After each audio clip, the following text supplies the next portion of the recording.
السلام حياة قد جاء في القرآن أن السلام. Assalamu alaikum wa rahmatullahi wa barakatuh. Welcome to iTREND on ITV. I'm your host, Zaheerah Bham-Ismail.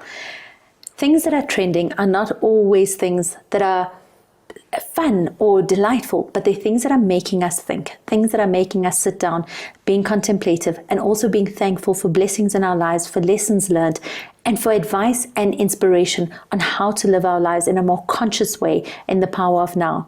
Today, one of my guests is Melissa Platt, Sam's mum. Melissa, welcome to the studio. Thank you so much for having me. It's such a pleasure. Melissa, to be defined as Sam's mum, I think, tell our viewers a little bit about that. So Sam was a beautiful little boy, is a beautiful little boy, but he passed away almost 2 years ago now. He passed away on the 22nd of July, 2016. He was born on the 9th of April, 2015, and he lived his whole life in hospital, all 15 and a half months. He never got to go home. He was born at 28, 29 weeks. They were never really sure, but very, very prem. He was a micro-prem. But they always said he was a tiny baby in a big body because when he was born, he had fetal edema. So he had swelling all over his body, started around his head and then all over his abdomen. And that was why he had to be then born by emergency Caesar. And our whole life was with him, those 15 and a half months at his bedside. And it was heartbreaking, but he was brave. He was strong. Those blue eyes of his just used to look out, and no matter what was thrown at him, he always greeted you with a smile. And the nurses always used to say, don't look in Sam's eyes because then you're never going to leave. And he was amazing. He had an ET tube. I don't know if you know what that is. Yes. So he had it for most of his life, all 13 and a half months, until we really got desperate. We got a second opinion, and he then had a tracheostomy. We moved him from Johannesburg to Cape Town. And for those 2 months before he died, before he got sepsis, he lived as a little boy should live. He started to learn how to breathe on his own. He started to learn how to roll over. And I'd always been paranoid about superbugs because by that time, 14 months on, he had 3 superbugs that he picked up in hospital. And I came in and I saw the physio with him on the floor and I was like, oh my goodness, have you cleaned that floor? And she said, just relax, let him be a child.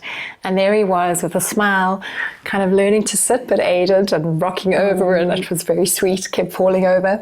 But he was determined and he learned to roll over. He was just amazing. And I think it's my regret, my one big regret is that we didn't get that done sooner. And he didn't get to go outside other than when he was transferred from Johannesburg to Cape Town. So what we learned was how to live bravely every single day and to just appreciate the moment because we never knew what the next moment would hold. And yes, it was a long, beautiful, hard journey, a roller coaster. I'm actually sitting here with shivers going down my spine because I think about you and so many other mothers out there whose babies are in hospital either all the time or in and out of hospital. And I think you epitomize the true sense of the word warriors because you have spirits of warriors to be able to have the courage to face every day and to still be able to sit here and be positive and give strength and hope to other mothers out there. Well, I don't know, I'm sitting here shaking. I've never been on TV before, so I'm kind of like, oh my goodness. But if Sam could do this, so could I. Absolutely. And I think it's what you have to, often people say, but how do you do it? And I guess the question is, how do we not do it? Because your child is depending on you. And even though it's really out of your control, out of what you know, you just learn as you go and your child guides you. I think the hardest thing for us was that disconnect between the health professionals and ourselves, and learning to navigate a journey that you almost felt alone. My husband and I felt alone, and I now do a lot of advocacy work with doctors, with medical students, with medical groups to really say, you've got great values, but sometimes they get lost, and it's not always on the ground, and it's not always experienced. And as a family, to feel that aloneness and that disconnect is so difficult, because you're trying to navigate something with your child, which is heartbreaking enough, that you just feel you need the comfort and support of a team. Absolutely. And sometimes it's missing. And I think that hits the nail on the head for so many, because you don't need someone to say to you, it's going to be okay. You just want someone to say, let's get through this one day at a time. Yes. And to understand and show the compassion and the empathy. And I know very often people are strained because they just see so many patients. It's difficult, but you also don't want to become a number. Precisely. And I think sometimes they call it ICU syndrome, and it really becomes not Sam, but that child in the corner, bed 6, or the one with a muscle myopathy. I remember saying once to a doctor, stop using the H word, because he always used to call Sam the host, because he was just the host of these bugs. And it was almost like that was the problem, because he was immunocompromised, he was just there. And that that disconnect, the child, the family is often forgotten. And I think that's what broke my heart. Was Sam your first child? Our first and only. So it's been a difficult journey all round for you to walk. It has, but he was a blessing from the beginning. I mean, I had gone through in vitro. I was determined. My husband and I met a bit later in life, and we really wanted to have children, and went through in vitro. And unfortunately, that ended up in an ectopic pregnancy, and I lost a fallopian tube. And that was hard enough, and I thought, oh no, I can't do this. Maybe it's not meant to be. And a few months later, I fell pregnant naturally. And so Sam was our miracle. And I often wonder, this little miracle to have gone through all that he went through so bravely, but it was a hard, hard journey. There were a lot of operations that went bad. That child where everything goes wrong, with Sam, that's what happened. And I think the frustration with the doctors and health professionals was because they just didn't know what he had. But I think my message always is to those struggling as medical professionals, it's okay not to know. It's okay to be wrong. It's okay. But you need to know when to say, I don't know, I'm sorry, I'm going to hand over the baton. And I always call it a relay of excellence, because we don't mind if you don't know. It's such a respectful thing if you don't, and you say honestly that you don't, because it's about working together as a team and doing what's best for the child. So Sam, as I said, was a total miracle, but he went through this journey that has become his legacy, which is now Footprints for Sam, because he went through so much. And for him to have gone through that, and not to have died at the first acute incident, but to have suffered this full circle, I believe it was because he had this legacy of change for healthcare and for other children and families. The advocacy work that this has triggered for you to do with doctors, with nurses, with medical students, how has that been received, to be able to say, I'm asking you to put a face to a name, to a number, to a diagnosis? They've been amazing. I think they've realized, I think it's a worldwide kind of recognition that healthcare has to change.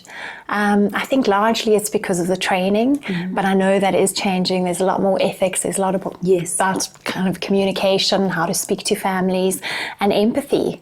You don't have to dumb down. You just have to sit down and spend time and be with those families, because the time and seeing that you care is what makes it, I guess, that gives you the ability to cope.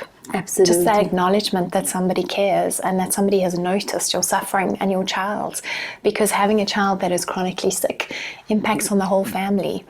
And when you lose your child, it's not that you've just lost your child, because that's enormous in its own right, but you've lost your future with your child, the hopes and dreams of that child, and everything you wanted to teach them. My husband's now written a book because he wanted to teach Sam, and he said in the end, Sam taught us, and he's so right. So beautiful. So he's written a book which is Lessons from the Rainbow Unicorn. That is beautiful. And I think you're so right. We often think we want to teach our children, and our children are here to teach us certain lessons. They are. I wanted to ask you 2 questions, and you brought your husband up as well, that with mums, there's always a focus on how much the mum goes through. And very often we forget the father's loss and the father's pain, and the fact that the father has also had dreams for this child and what he was going to do and how he was going to play soccer with his child. Yeah. How do you deal with parents? How do you deal with acknowledging the mum's loss but also the father's loss, which is different but equal? I think, as you say, the dad is often forgotten, and he kind of feels responsible for his wife and other children, if there are other children. I think it's hard. Men find it very difficult to talk, and I'm generalizing. No, but you're right. As women, we share. That community of women is a lot stronger. Yes. And men will sit and kind of be strong, I think, because they're trying to be strong for you. But I think it's important to acknowledge their pain and to have that conversation. And I really hope that that's a role we're now playing. We've actually started a SAM support group, which is to really be there for families, both mums and dads who have lost children, as well as those that are bereaved, and giving an opportunity for the dads to share and to be heard. And my husband, for him to step out has been really difficult, but to reach out to families that have lost a child, I've seen that really helps for a dad to connect, as it does with a mum, with somebody who's lost a child. It's not the same journey, but that loss and that ache is very, very similar. And I think to know and to be able to sit with a family that's been through it makes it a whole lot easier. But one must never forget the dads. I remember my husband, when Sam was so ill, saying, I feel terrible, I feel like I'm doing nothing. And I said to him, my love, I couldn't sit here by Sam's bedside 8 hours a day if you weren't there working, so that our medical aid was paid and so that I could be here and not having been out there to work. Absolutely. And we need to acknowledge all of those roles as well. So huge. What happens when the mums are tired of being strong and tired of saying, we can get through this? Because I have no doubt there are many days where it's difficult. How do we as community members, as people who are standing by, as families, as friends, how are we able to be there? What would you have wanted from people to be? In what way or what capacity could they have been there for you? I think it's a difficult question to ask or answer. It's, so many people were amazing. Sometimes you want people around you, sometimes you need the space. And I've actually written a parent survival guide just to help parents in ICU, because there was nothing. Again, I talk about that vacuum, just knowing who to call, who to lean on. But I think for family and friends, it's just knowing that you're there. Yes. That you care. You don't actually have to do anything or say anything, because often people are worried about saying the wrong thing. Yes. It's literally to say, I have no words, but I'm here. I probably don't understand, but I'm here. Absolutely. And that is the most powerful thing. I hear of families where they've got groups who cook for them, and that's amazing, because having to worry about dinner and cooking, I was very blessed. I had someone dealing with that for me. But, helping with kind of the medical aid and the follow-up, because to have those bills when you get through it, and then, you've got all of those other things and worries, when actually you just want to focus on your child. But I think the presence and the empathy is the most important. And with those powerful words, we have to take a very quick ad break. We'll be back shortly. Stay tuned.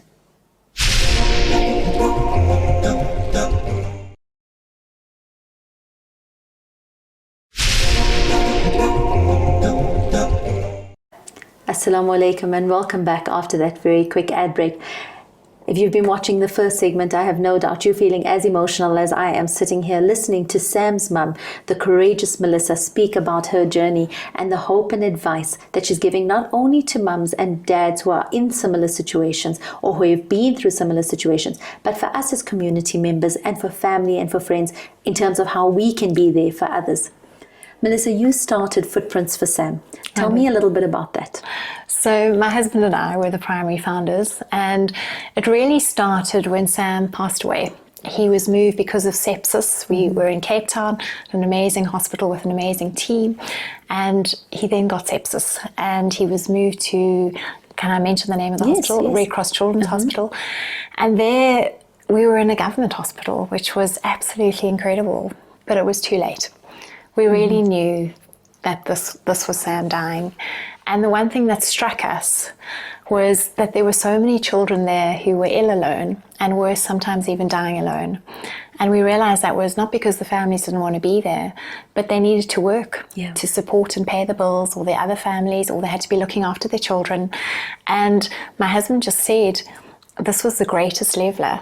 I remember coming out of Sam's ward one day, and there my husband was, with this man that I'd never met, that he had never met, with his arm around him, two dads, comforting one another. But this dad had no shoes on. This dad had nothing. This dad was struggling to be there just to meet his child's needs. And my husband just said to me, we can't do nothing. We need to make sure that children are not alone. And so Footprints for Sam was born. It had kind of started a little bit before that, when Sam was so ill from the beginning. And Fred, just when he felt like he wasn't doing anything, even though I said to him, you're doing so much, he said, I'm going to run for Sam and I'm going to raise money for rare diseases, which is what he did. But when Sam passed away, we wanted to be in Sam's name, still acknowledging the rare conditions and the rare diseases and their work that they do, but also the work that we could do through Sam's own legacy. And that started with his footprints, and that started with how do we make a difference? And it all came down to connectedness. Everything we do, whether it be the child's voice, the patient's voice, the mum and dad's voice, and then that connectedness between doctors, healthcare professionals, nurses, so that mutual respect of families, health professionals, allied professionals, because we believe if you connect, if you sit down, you talk, you understand who that child is, who that family is, what are their hopes, what are their dreams, not just what are their physical symptoms that we're trying to cure. In that way, we look at the holistic solution to making sure that no matter what that journey is, short or long, with their chronic condition, it can be beautiful. So Footprints for Sam was Sam's and is Sam's legacy. We registered in October last year, and we're just so excited because we've had people running for Sam, we've had people walking for Sam, we've had people just sweating for Sam, doing stuff. And just his legacy has touched so many lives. But we realized there were basic needs. So the first project we've put down is our superhero vehicle, which is in Cape Town, and that is being run and operated by PedsPal, which is another NGO. And we really believe by collectively working together with other strategically faced NGOs, we can make sure that we really touch the lives that we need to touch. So that vehicle will run between all the government hospitals, but the focus there is to make sure that children with life-limiting and chronic illness are collected and have a superhero experience, but that they're stable. It's not a taxi, it's not an ambulance, but for those that can't afford, PedsPal patients that can then go to their appointments, to their follow-up treatments with PedsPal, very much focus on palliative care and quality of life for children, and making sure that those children, if something dreadful happens and they pass away, that their families have been able to visit them, and that if they do pass away, that their families can go home in dignity and not in a crammed taxi. I was just going to say, what a beautiful gift of dignity you're giving to other human beings. Well, it's amazing. And I don't know if I can mention who's sponsoring it. Please. So Hertz and Firefly have actually sponsored the minibus. We started fundraising 2 years ago, and I have very onerous trustees who said to me, don't run ahead. And they said, we need 2 years operating costs. And literally, as I was signing everything, the papers with West Bank, I got this call us. And through a great friend of ours, he just said, call me, sit down, have a good cry, we've got your vehicle. And he had amazing contacts at Hertz, and they agreed to give us our minibus. So we literally launched last week. Fantastic. We've had our maiden voyage out to Atlantis and Cape Town, and some amazing trips out to Fishhook to just fetch children that just could never get to their appointments. And what has the response been from these families that actually feel that somebody cares about them and cares about their children and is willing to take a little bit of load off their shoulders? Well, I think they're amazed. And it's just been, I had a call from the doctor this morning, Dr. Michelle Mayering, to say, Melissa, for the first time, one of our sessions started on time because we could actually go and collect the children and the families. And it's not about cramming in 100 families because it only takes 7 passengers. And that's the thing. It's got to be a personal experience. It's not a taxi. It's a personal, superhero, chauffeur-driven, amazing experience for children to offer them hope, because many of them have post-traumatic stress disorder from all these invasive procedures. That's it. And then the other project that we've kind of been going along with, which has been amazing, is when I studied and when we kind of looked at the dream that we had after Red Cross, was that many of these families also have no food on the table. And for us, taking Sam home was terrifying, just to worry about a child being at home who I'd had nursing care for 24/7 for 13 and a half, 14 months. And yet I didn't have to worry about having shelter and electricity and water, basic needs. So we now do a bucket of love, which is a blanket, a rare bear, and whatever else I've got to put in there, and a Samuel bracelet, which is the Samuel generation. And it's just to give some love to the children and families. Then we have a food bucket, which is your basic perishable or non-perishable foods. And then we have a care bucket, which is your toiletries. So it's not to be a crutch. It's literally to be a bridge, so that when families go home, we do it for a maximum of 3 months, that they can get their social kind of stuff figured out, so that they have a bridge when they go home and a little bit of love and care. That's truly, truly amazing. And I think really small. It's not small. It's actually huge because, you know, we always say that if you can impact on one person's life, you're already setting the legacy. But here you're touching so many lives and just making it a little bit easier along the way. And I think what a beautiful legacy to leave and what beautiful footprints for all of us to follow in. Yeah. What would you like to achieve? There are so many people that are watching our show who are affiliated to nonprofit organizations, who are affiliated to companies, who are even just at home watching this saying, how can I make a difference? How do I get involved? And what difference can I make? Well, we're starting a Sam's Angels program that we can have volunteers who maybe just want to go and help in hospitals and be there, or who might want to knit blankets. We also work with another NGO, Knit a Square, who does amazing work. They get squares from all over the world that literally arrive on their doorsteps, and then they get a whole bunch of ladies together and they put them into beautiful blankets and they donate for our love buckets. And they're Rare Diseases South Africa. They do amazing rare bears that also go into our love buckets. So we try and collectively, as I said, bring things together. But what we'd like to do is make sure that Sam's legacy outlives us, that it's sustainable. It's not about us. It's about Sam and really changing healthcare and touching lives and putting the patient and the child back into the center of things, patient-centered healthcare. And raising money is part of that. So we've got our big launch coming up on the 21st of July. We're selling tables, individual tickets. We would love people to come. Sam died on the 22nd of July, as I said earlier. And it's about how do we turn July and that awful, awful day into a time that is beautiful. We didn't want to do it on a Sunday, which is the 22nd this year. So we're doing it on the 21st. And it's going to be an evening of magic, an evening of just a wonderful get together for families, just to celebrate life and to celebrate Sam. I think the one thing that we chatted about very briefly before the ad break was that regardless of what religious affiliation we are, pain is the same. It is. And I think any mother watching this or any parent watching this is going to relate to that. Oh, thank you. I think for mums and dads, your worst fear is something happening to your child. Yeah. And I guess I just want to say that you don't want to live in fear, but just remember how blessed you are to have those beautiful children. And I know often I'm a bit painful, I think, when I see mums moaning about their children, and I just want to shake them and go, you know how blessed you are. So I think my message is, none of us know what tomorrow holds. But if you just take your child and give them an extra hug, because some of us can't. I'm sorry. You don't need to be sorry at all. But if something does happen that's so awful, know that as mums and dads, together, you can get through it. And connectedness with family, with friends, is what makes everything possible. And your faith. Because without faith, you have nothing. Absolutely.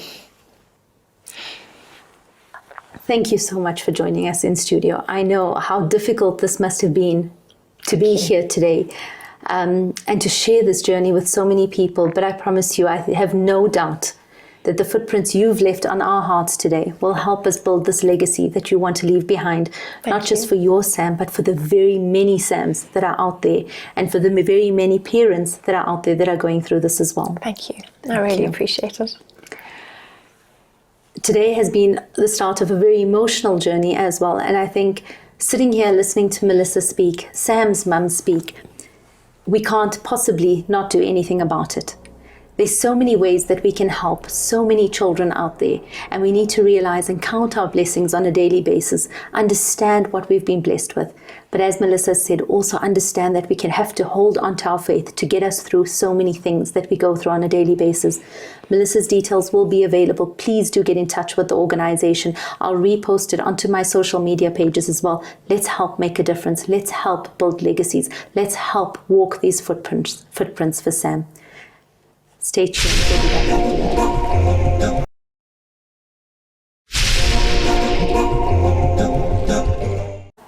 Assalamu alaikum wa rahmatullahi wa barakatuh, and welcome back after that ad break. No doubt a very emotional segment.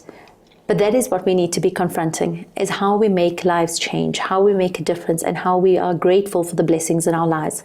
My next guest in studio is someone who is making a difference on a daily basis for many people around the world, Markku Aikomus, who is with the United Nations High Commission for Refugees. Welcome to the studio.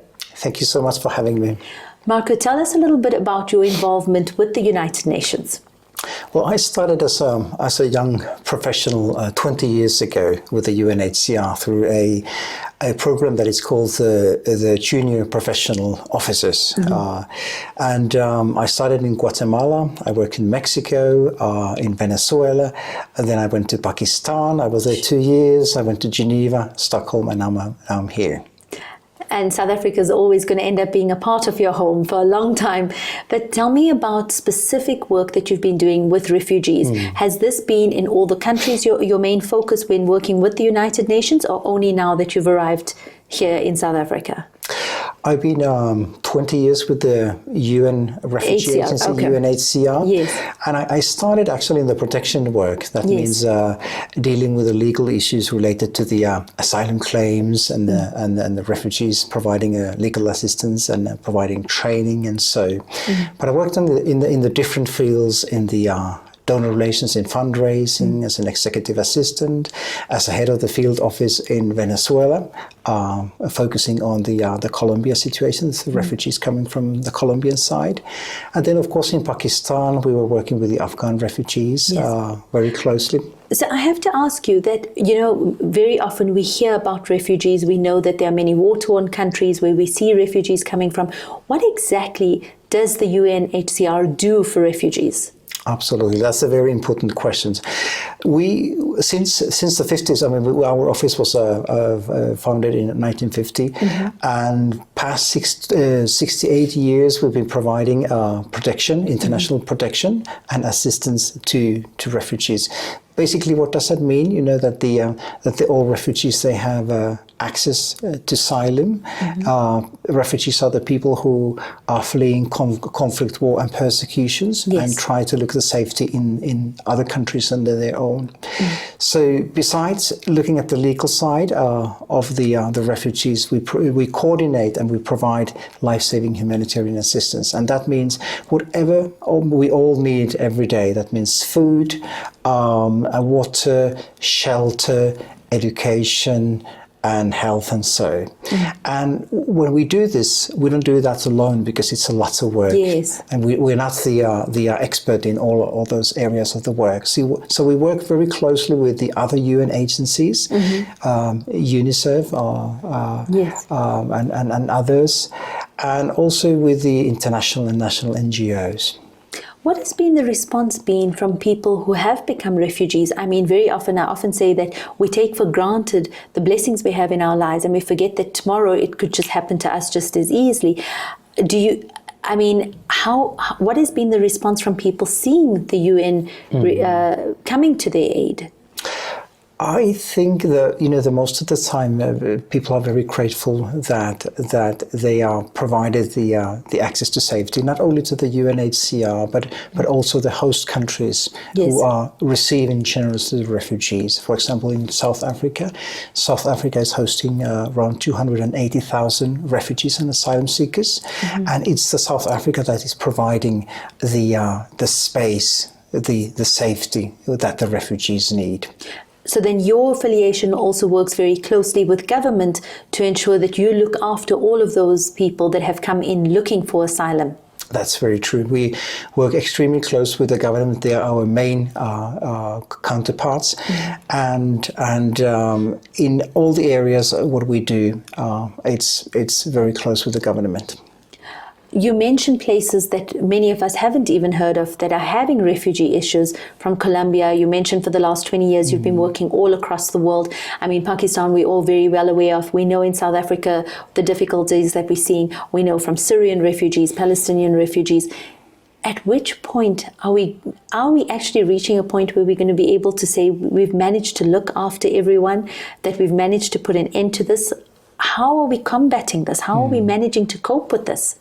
Just today, we launched a global trends report, which shows that the forced displacement around the world is the highest ever recorded. It's a 68.5 million people.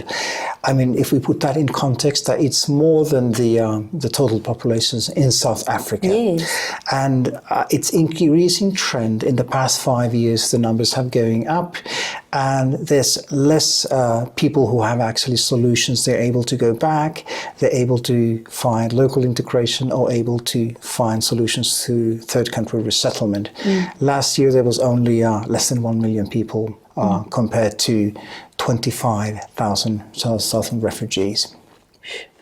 How are we able to assist in terms of making sure people are not just refugees, that they move from the refugee status of being able to be incorporated into societies, of empowerment in terms of jobs?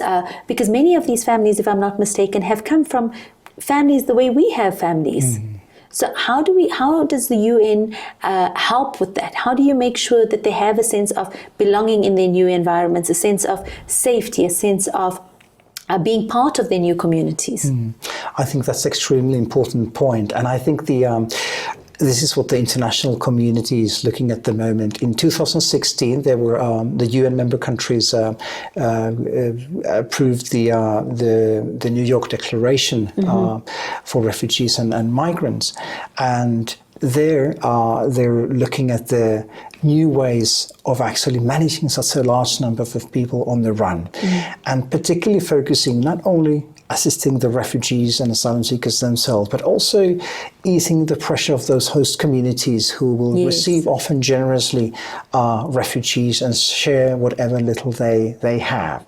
So we currently are looking this new way of doing business in 14 different countries around the world, 18 actually in the Africa continent, which is hosting the most of the refugees in the regional setup. It's a region that hosts the most of the refugees in the world, 6.3 million.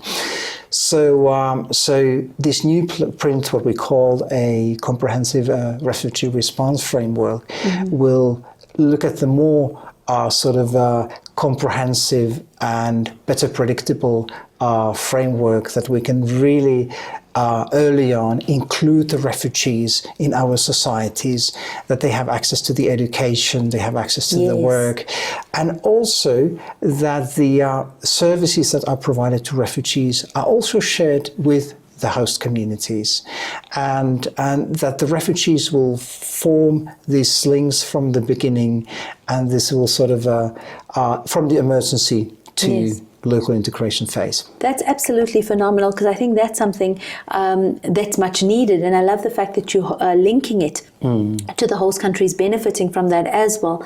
How soon do we get to see this already in play, or is this already happening as a rollout? Well, it's been already rolled out, the comprehensive refugee response framework to 14 countries, and 2 of these responses are actually regional, one for the Central America and the other one for Somalia situation. Yes. But in this fall, the UNHCR have been tasked to draft a global compact for refugees. That means that this will be then presented to the UN member states, and hopefully they will approve this way of doing business, the new way of doing business with refugees and protecting them.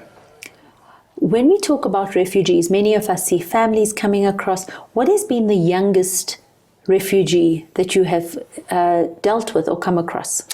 Well, often the refugees, they can be newly born. They're just 2 days old. Many of the refugee children are also born on the way. Either depends, one side or the other side of the border. So some of the refugees are refugees of all ages, and statistically, 53% of all world's refugees are children.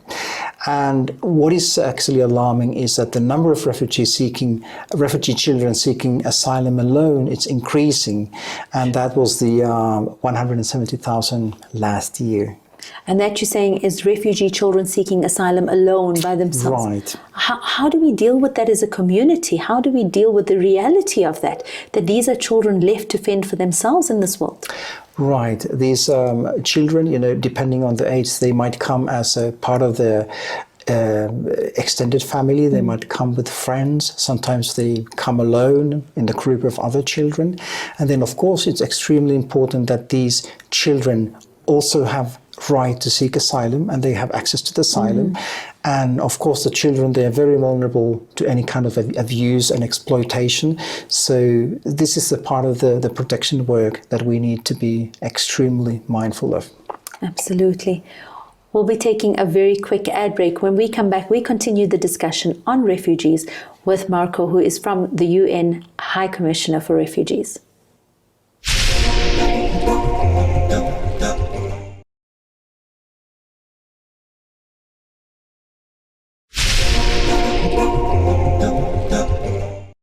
Welcome back to the last segment of iTREND on ITV, where we're chatting to Markku Aikomus, who is from the UN High Commissioner for Refugees. Markku, we were talking about the current statistics, and I said to you off air that I'm alarmed by how much we're looking at, or how many people rather, especially children that we're looking at, because I think many of us see pictures on social media, we hear about it, but we don't truly understand how many millions are affected by it on a daily basis. How is the UN working to ensure some sort of units, family units that stay together? I mean, we're talking about children coming in on their own. How are we incorporating these children? Tell us about that. Well, normally what we promote is keep the family unity. That means that the families are staying and accommodated together. And then we also need to see what is in the best interest of the children. You know, sometimes it's not in their best interest, to be with the family if there's some issues of the domestic violence and so. But as a general term, it's better for the families to be together. Absolutely. And I think that also brings in a question. Well, I know many of our viewers have expressed strong intentions of wanting to adopt children from other countries and bring children back home here. And there's always been the debate about, are we taking them out of their cultural environment? Are we exposing them to a completely different environment? Is this something that the UN encourages, or are you strongly supportive of family units being maintained as they are? Well, when it comes to the adoption of maybe orphan, maybe you are referring to people who are orphans of the conflict, this is an area that we are not specifically working as a UNHCR, so I'm probably not very knowledgeable of that. But what I would say that the normally in case of the children, of course, I mean, if the refugees children come alone, and then sometimes it's the best to find them in foster families, and maybe that will also then develop in other type of relationships, sort of a longer run. Absolutely. Markku, in all your experience and the amount of years you've been working in this sector, have you ever had experiences where you've been able to take refugees, individuals who are now refugees, and reintegrate them back into their own societies that they've previously come from? Yes, this is the one important part of the work that the UNHCR does, is to try to promote the voluntary repatriation of people in the conditions of dignity and security. Unfortunately, because the dynamics of the conflicts in today, less and less people are able to go home. Last year there were 700,000 people that were actually able to go home, and that was of course fantastic for them. When the people are returning home, there's many things, because of course one is the psychological part, because they have gone through a lot, the persecutions, the violence, the conflict that they faced. And then of course they have to be able to get through that in order to go back. And then they need the support in order to reintegrate to their society, because some of them have lived years outside. Maybe all their friends and family have already left or passed away, so they have no link, the safety net to go back Yes. to. So these people, they need support in terms of the housing, the livelihoods, education, all that. But of course, being the national, they have access to all the necessary services. Absolutely. And that, again, is imperative and an integral part of what you do to be able to help these many refugees. For many of us that are sitting here in South Africa, who are saying, we've realized now with your statistics that Africa has the biggest intake of refugees. How are we able to assist? How are we able to make a difference in the lives of the people that we see around us? Well, this is a very important point, because now this new way of thinking, how should we protect and assist refugees? We need much more new actors around the table, not only the humanitarian agencies and the government and so, but we need development actors from the onset of the emergencies to start thinking about how do they then take the next step. And we need the civil society, we need the private sector, we need a lot of support from different actors who have expertise in areas that we are not that sort of knowledgeable of. And of course, those responses, they should also focus not only on the refugees, but also the host communities. Yes. How can we improve the services for everyone? How we can also improve the livelihoods of the host community as well. And this is very important also to create those ties between the refugees and the host communities. And when you say, what can we do as a private person? There's actually plenty that we can do. I mean, those who have a bit resources, they can also provide funding for humanitarian agencies, not only for UNHCR, but others as well. That's very welcome, because we have a budget of almost $7 billion for this year, and it's not fully funded. So we are really in need of the funding. Okay. But I think the most important part, that we all can do, is just to sort of receive refugees with open arms, try to understand their situation and welcome them, work with them, and just try to get to know them, who they are. Because once we do, we understand that these people are very similar than us. They have very similar hopes and dreams than us, and they just want to have a safe place to work, be, and develop their families. And often, if they're given that chance, they become a factor also to develop the whole community. Absolutely. I think you've said it so well now when you said they want a chance. And I think we forgot to see the humanness behind the name of refugee. We just see a bulkload of people, and we forgot to see the humanity within each person, that in each person coming through, there's a hope, there's a dream, there's a life story, there's a past, and there's also a future in that. Absolutely. And the refugees, they can't choose to be refugees. They don't choose to be refugees, but each of us, we can choose how we can help them. Yes. And as you said, often when we come out with these reports, over 68 million people forcibly displaced. It's just the numbers, but when we try to remember that behind all of those numbers are women, children, wives, husband, grandmother, and so, who all of them have their sort of a life, as you said, not only the past, but also the future. We can't do much about the past, but we can help them with the future.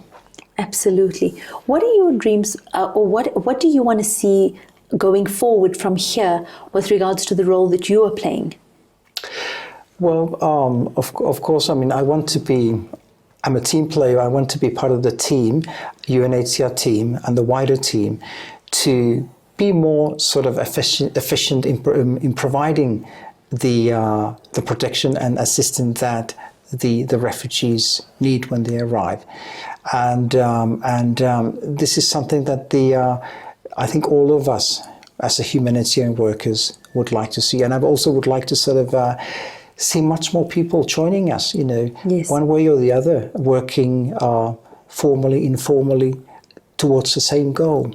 Absolutely. And I think, we're a community that's blessed with a number of non-profit organizations who are dedicated and who continuously dedicate their time to lifting up and building people all over. And I think the one thing we miss all the time is the fact that Africa itself has so many refugees, and we need to do work on our own ground soil to be able to make a difference for so many. And this is what you afford us, as well as the easy access to being able to get into these countries to be able to help the people that need to be helped. Absolutely.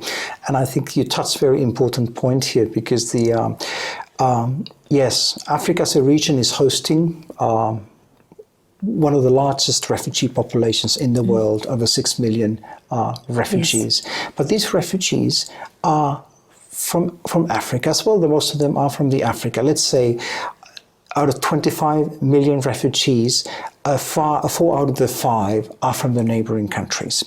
So that means that if we have refugees fleeing from South Sudan, from Somalia, from the DRC, you will probably find them in Uganda, in Ethiopia, and Sudan in large numbers, and also in other neighboring countries. So in Southern Africa region that we are covering from the Pretoria, there are over 500,000 refugees. So the new concept also, what's been launched within the UNHCR is this Luku Luku movement. And that, of course, the idea behind is Africans protecting and assisting the African refugees.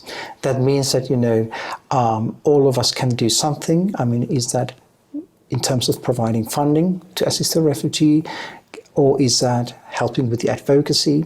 We have high-level influencers, the people that are famous, African, because they are working in art, in entertainment, and they're helping the cause by using their visibility and their fame to help us to promote the refugee protection assistance in the region. That was one thing also when I was at the UN Refugee Iftar dinner, was the person who stood up and spoke about what a difference it had made for him on a personal basis. And that was wonderful to hear, because I think often we're not sure where the stories lead to and what's the outcome. And to hear somebody stand up and say, it made a personal difference in my life, and the education changed his life, I think that was phenomenal for me. And we realize, as you're saying, there's so many children that are displaced, and we've lost generations of education. And this is the one thing that we need to get going as quickly as possible as well. Yes. Markku, thank you so much for joining us in studio. It's been an absolute pleasure to have you here and to hear the work that you're doing. We wish you and your team the best of luck, and we look forward to assisting and following your journey as well. Thank you so much for inviting, and thank you for following this story. Absolutely. That was Markku Aikomus from the UN High Commission of Refugees, doing phenomenal work throughout the world, not just in Africa, although this is where they are based, but throughout the world. We know the amount of refugees are increasing on a daily basis, and it's up to not just the UN, but each of us to make a difference, to make an active difference in the lives of many children and many individuals who have been forcibly displaced. And because that is when we start leaving legacies. From 2 phenomenal guests today in the studio who've given us much food for thought in terms of how we can make an impactful life and how to live an impactful life. Shukran so much for joining us on air. We look forward to seeing you again, same time, same place. Assalamu alaikum wa rahmatullahi wa barakatuh.